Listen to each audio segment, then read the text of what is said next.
Hey guys, and welcome to Ken Connors Creations. This is part three of the Path to Peace.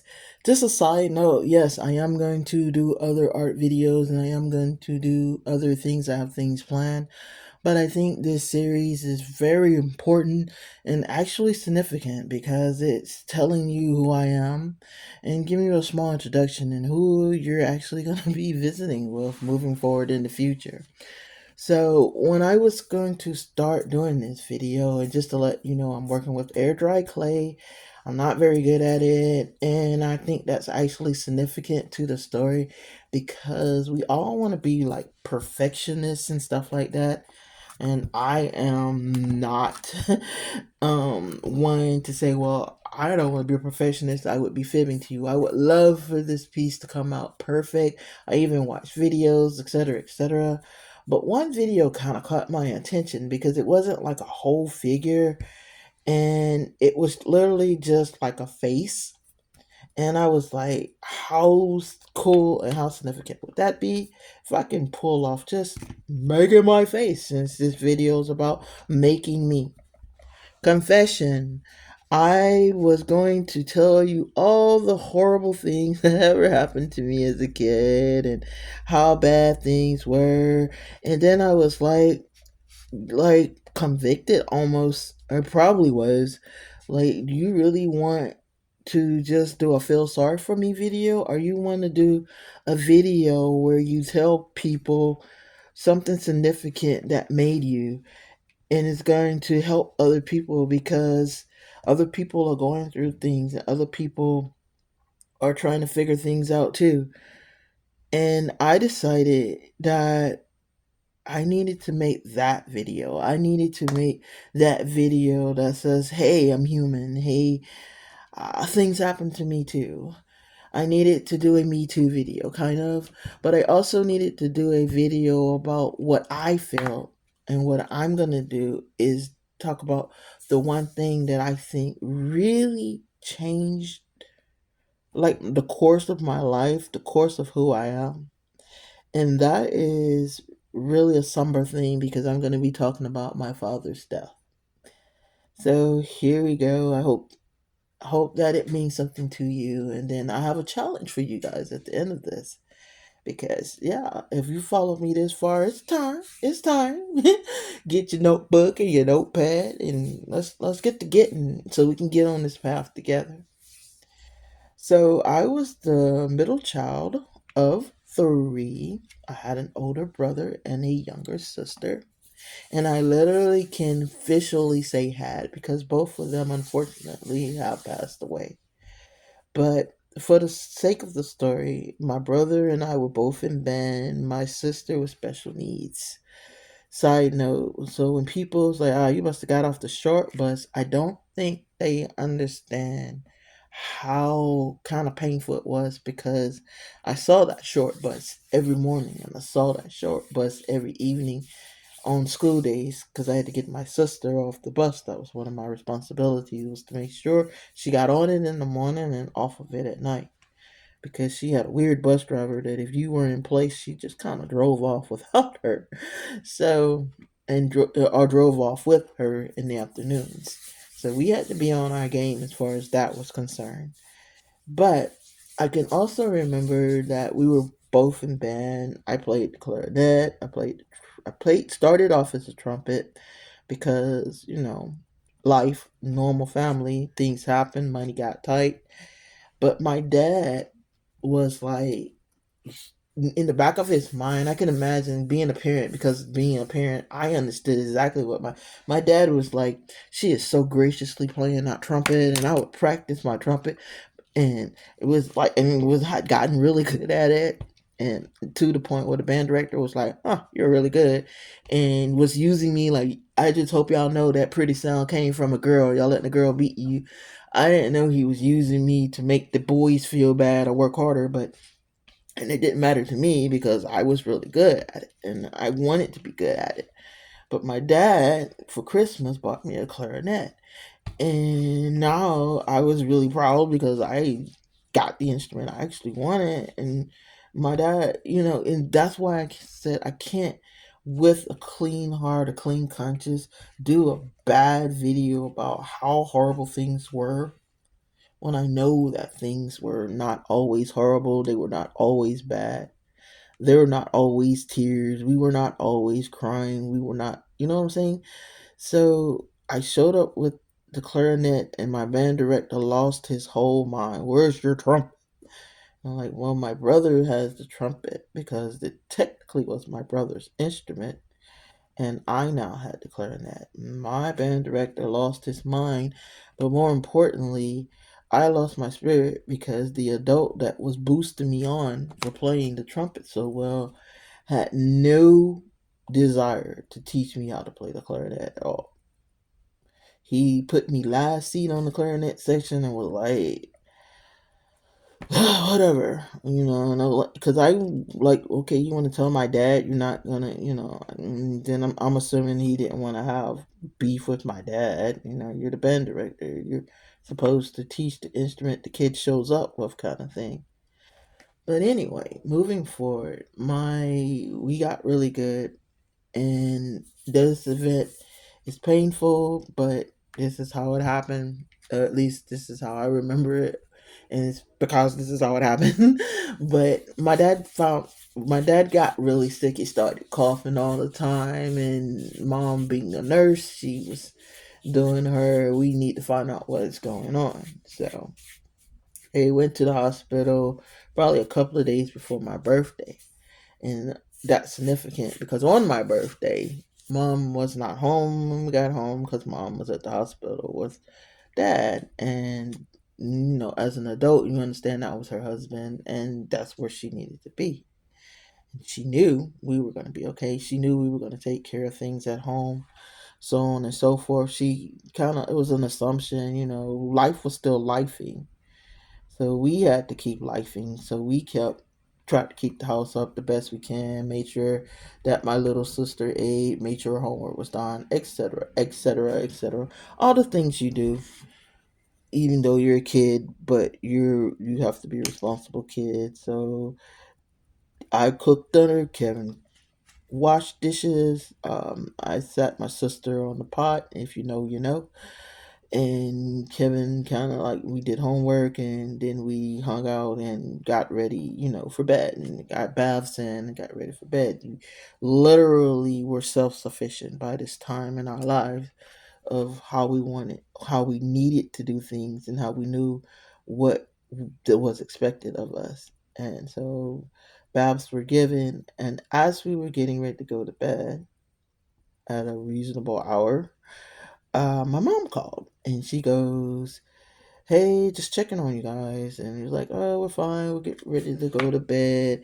So mom did a motherly checklist. And if you're a mom, did you brush your teeth? Did you wash? Did you take baths? Did you do this? Did you do this? This, that, and the other. And I'm, of course, answering, "Yes, mom. Yes, mom. We already took baths," and so on and so forth. For whatever the reason, I'm not really sure, and I'm pretty sure that's a question she would have to answer. Mom's voice changed into an inflection that sounded as if she was frustrated. And I say sounded as if she was frustrated because clearly she couldn't have been frustrated if I'm telling her we've done all those things. But mom, for whatever reason, decided to repeat herself. Because you need to do this, because you need to do that. And I'm sitting on the other end of the phone, landline, going, "Yeah, mom, we did this. Yeah, mom, we did that." So now I'm confused because why is she repeating herself? So I'm like, "Yeah, we did it. We did it," and getting ready to, like, okay, take care of that, whatever, hang up the phone. I could hear my father say, "Give me that, give me that." And I could tell by the tone of his voice that it wasn't going to be a pleasant. He wasn't going to say, "Hey, babe, it's your birthday. Happy birthday." I could tell by his tone of his voice that I was about to get it for something I didn't do wrong. I was, so I kind of, you brace for it. So I kind of braced for it. And I got it. And I got the you better effing do this and effing do that. And I heard all these curse words. And it would be the one of many times where I made up in my mind, no, I'm not. I got angry instead of sad. I wasn't gonna hide. I was gonna be mad about it because doggone it, just gosh darn it. I had done all those things, but of course I didn't get a chance to tell my dad that because before I could speak, the phone went dead. And if you live in the 80s and the 90s until cell phones existed, you already know that I was a 16-year-old holding, just turned 16 that day, holding this landline, and this landline was going doo, and I all I could hear was the tone, and the longer the tone stayed, and I think I stood there with maybe about 2 or 3 minutes with that phone in my hand, and it felt like a lifetime. I was so angry. I was angry that my mom changed her tone of voice so that my dad thought that I had did something wrong. I was angry that my dad cursed me out on my birthday because he assumed that I did something wrong. And I wasn't gonna have it. So I got my speech together, just like doing my videos. I said, how can y'all be angry? It's my birthday and y'all didn't even do nothing for my birthday and da da da da. And I had myself ready to just lay in at least into my mom, because hey, that can't be right. That can't be justified. Mom showed up that night, and I waited up on purpose because I was ready. You know, you'd be ready to do something wrong. I was ready. I was gonna tell this woman who was had the news of the lifetime to tell us that how I was ready to rip my mom a new one, and I was ready to like how do the how dare you speech. And mom was like, yeah, you gotta forgive your dad because we just found out it's just been confirmed he has cancer and he's not gonna live very long. He's not gonna live long. And my little ego deflated like a balloon, like what? And all my glorious speech deflated into no, to just one word, no. And I got as far as, and it's my birthday, and she was like, yeah, well, you're just gonna have to forgive it because your daddy's dying. And I have to admit, without like, even though my dad kind of was like the vein, he was also I was a daddy's girl. I'm probably still a daddy's girl. Now my father in heaven's daddy's girl because he labels me his spoiled child. And it didn't dawn on me then, it was lost on me that I was losing my dad. That it was already confirmed that he was going, it didn't hit me, he was going away. But my dad got weaker and weaker. And at one point he was like, you know what? Bought those instruments. I've never heard you guys play them. Find a song and play a song. And my brother and I went to digging in our band instruments, looking for pieces, and the piece we found was Do Not Go Gentle into That Good Night. And it was a song written based on a poem with the same title. I encourage you to look it up. I will try to find it and play it, and prayerfully YouTube won't rip me apart about it. But it's so significant because it was about a man who was literally asking his father, don't go. Don't go. Fight. Fight. Fight this to the end. Don't go. Who knew how significant that song would be? And it was an unsaid word. We didn't say, hey, dad, fight. Fight this. Fight this. We just played the song, and dad was like, huh, that was good. That was good.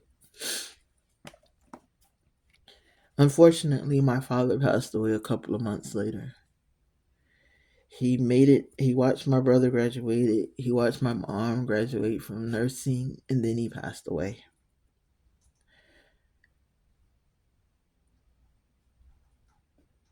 I took the news so weird. I didn't cry, I didn't fall out, I didn't pass out. I literally just sighed. So I didn't cry when I heard my father die. And my confession is the person who had been cursing me out and yelling and making me uncomfortable and always making my life kind of hard was gone. It wasn't going to happen anymore. Dad was never going to curse at me again. And my 16-year-old self, if I'm honest, felt relieved. And if I'm honest, I was 16-year-old me was like, oh my God, it's over. It's over. He's never gonna slam another door. He's never going to yell at me. He's never going to make me feel small or insignificant. It's over. Now, the older me, the 20 something year old, the one that got married without her father there, the one that graduated from high school without her father there, the one that had her first child without her father there, wept and mourned because my father wasn't there. He wasn't, and he nor was he gonna come back. It wasn't a temporary thing. He wasn't gonna come back. But the 16-year old me sighed in relief. And I think about it like, and that's what made me. Wasn't that my father was yelling. What made me was that I wasn't going to have my father to do those things that fathers did. So moving back to that song, my senior year of high school, my band director saw fit to pick that song for our competition piece way the heck in Virginia. And I practiced and practiced and practiced because it was like my favorite song. I didn't understand the why, but I loved the song. Classical music count as my thing. So I loved the song and played it and was glad to play it. Played it so well. He was like, you know what? You need to. I need someone with a strong armature, and he put me on bass clarinet. What I didn't realize was it should have been an honor, but I was more insulted because hey, it took me forever to learn the third, to learn the clarinet part, and you put me on a whole nother part. I had to crash learn. But it was so significant because, unbeknownst to me, the bass clarinet has the solo at the end. Other pieces come in, other instruments come in, but the bass clarinet plays the most somber part of the piece. And they play the part of the piece where the person that's been told to rage and fight gives up. Now, I didn't, none of that, it was lost on me until we got to the concert and the band director did his encouraging speech where he's like, and all you seniors, this is your last time playing, and you've been so good, and we're glad that you were here. So if you're sitting next to a senior, thank them for everything they've done.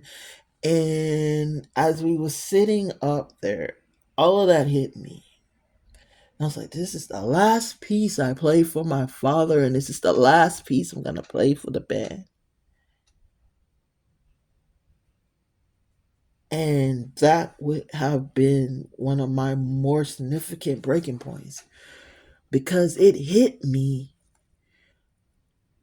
It was the last piece I played for my dad. And it was a piece that my brother and I didn't know the significance of, that was literally saying, don't go, fight. Fight, fight, fight, fight. And I want to say he fought. I know he went through the chemo and all of that. I'm pretty sure he fought. I know he prayed and I know he was saved. I know all of that now. But it hit me that he went into that good night. And it hit me that my solo was the admittance that he had gone into that good night. And I played that piece crying. I played that piece crying so hard, like not sobbing that where everybody could hear me, but just tears just rolling down my eyes as I played it. And I was crying so hard that my co bass clarinetist realized, and they was like, God, we got the solo at the end. Don't worry about it. We got you. And I knew they would have done swimmingly because it was 32 long seconds of just the bass clarinet playing that somber last note. And again, I encourage you to look that piece up. I'm going to try to find it, maybe do something with it. But I encourage you, if I don't ever play it, that you find it and play it for yourself. Make sure you get a good band, though. And listen to the whole song. Listen to how it swirls and it moves around and it's busy at times. And you got other instruments, and other instruments are very significant. But wait to the very end when it's just that bass clarinet for what felt like forever, but it's literally only 30 seconds, 32 seconds long. And we would take turns because you got the biggest instrument there. There's a lot of air. So we're going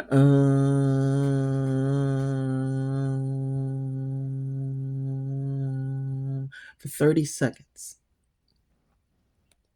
And I don't know how, but somehow I played the whole 32 seconds. The other two girls were coming in and out, and I played the whole 32 seconds. I would say it could be a brag, but it wasn't. Because for me, it was more significant than not.